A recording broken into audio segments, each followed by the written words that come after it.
जय श्री कृष्णा दोस्तों, आप सबका स्वागत है आपके अपने चैनल ज्ञान खजाना में। और आप कैसे हैं ये बताने के लिए कमेंट बॉक्स में जय श्री कृष्णा जरूर लिखें। श्रीजी बाबा आपका कल्याण करें।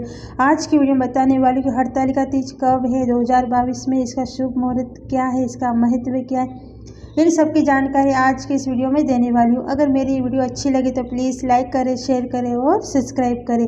हरतालिका तीज व्रत हिंदू धर्म में मनाए जाने वाला एक प्रमुख व्रत है। भाद्रपद के शुक्ल पक्ष की तृतीया को हरतालिका तीज मनाई जाती है। दरअसल भाद्रपद की शुक्ल तृतीया को हस्त नक्षत्र में भगवान शिव और माता पार्वती के पूजन का विशेष महत्व है। हरतालिका तीज व्रत कुमारी कन्या और सौभाग्यवती स्त्रियां करती है। विधवा महिलाएं भी इस व्रत को कर सकती है। हरतालिका तीज व्रत निराहार और निर्जला किया जाता है। मान्यता है कि इस व्रत को सबसे पहले माता पार्वती ने भगवान शंकर को पति के रूप में पाने के लिए किया था। हरतालिका तीज व्रत करने से महिलाओं के सौभाग्य की प्राप्ति होती है। दोस्तों, बात करते हैं हरतालिका तीज व्रत के शुभ मुहूर्त की। हरतालिका तीज व्रत इस साल 30 अगस्त 2022 को रखा जाएगा। इस दिन सुबह 6 बजे से लेकर 8:33 तक पूजा का शुभ मुहूर्त रहेगा, जबकि शाम 6:33 से रात 8:51 तक प्रदोष काल रहेगा। दोस्तों, बात करते हैं हरतालिका तीज व्रत के नियम की।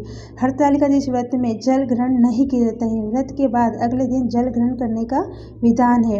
हरतालिका तीज व्रत करने पर इसे छोड़ा नहीं जाता है। प्रत्येक वर्ष इस व्रत को विधि विधान से करना चाहिए। हरतालिका तीज व्रत के दिन रात्रि जागरण किया जाता है और रात में भजन कीर्तन करना चाहिए। हरतालिका तीज व्रत कुंवारी कन्या सौभाग्यवती स्त्रियां करती हैं। शास्त्रों में विधवा महिलाओं को भी यह व्रत करने की आज्ञा है।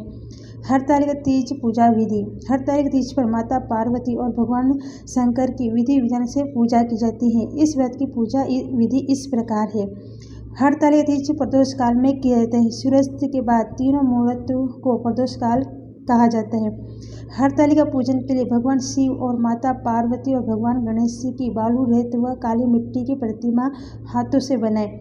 पूजा स्थल को फूलों से सजाकर एक चौकी रखें और उस चौकी पर केले के पत्ते रखकर भगवान शंकर, माता पार्वती और भगवान गणेश की प्रतिमा स्थापित करें। इसके बाद देवताओं का आह्वान करते हुए भगवान शिव, माता पार्वती और भगवान गणेश का षोडशोपचार पूजन करें। सुहाग की पिटारी में सुहाग की सारी वस्तु रखकर माता पार्वती को चढ़ाना इस व्रत की मुख्य परंपरा है। इसमें शिव जी को धोती और अंगूछा चढ़ा जाता है।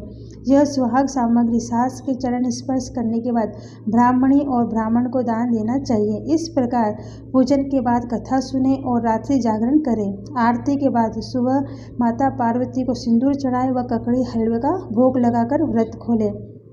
हरतालिका तीज व्रत का पौराणिक महत्व है। हरतालिका तीज व्रत भगवान शिव और माता पार्वती के पूर्ण मिलन के उपलक्ष्य में मनाया जाता है।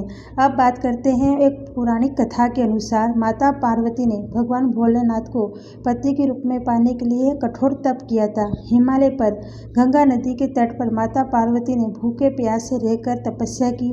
माता पार्वती की स्थिति देखकर उनके पिता हिमालय बहुत दुखी हुए। एक दिन महर्षि नारद भगवान विष्णु की ओर से पार्वती जी के विवाह का प्रस्ताव लेकर आए, लेकिन जब माता पार्वती को इस बात का पता चला तो वे विलाप करने लगी। एक सखी के पूछने पर उन्होंने बताया कि वे भगवान शिव को पति के रूप में प्राप्त करने के लिए कठोर तप कर रही हैं। इसके बाद अपनी सखी की सलाह पर माता पार्वती वन में चली गई और भगवान शिव की आराधना में लीन हो गई। इस दौरान भाद्रपद में शुक्ल पक्ष की तृतीया के दिन हस्त नक्षत्र में माता पार्वती ने रेत से शिवलिंग का निर्माण किया और भोलेनाथ की आराधना में मग्न होकर रात्रि जागरण किया। माता पार्वती के कठोर तप को देखकर भगवान शिव ने उन्हें दर्शन दिए और पार्वती जी की इच्छा अनुसार उन्हें पत्नी के रूप में स्वीकार किया। तभी से अच्छे पति की कामना और पति की दीर्घायु के लिए कुंवारी कन्या और सौभाग्यवती स्त्रियां हरतालिका तीज व्रत करती हैं और भगवान शिव और माता पार्वती की पूजा अर्चना कर आशीर्वाद प्राप्त करती हैं।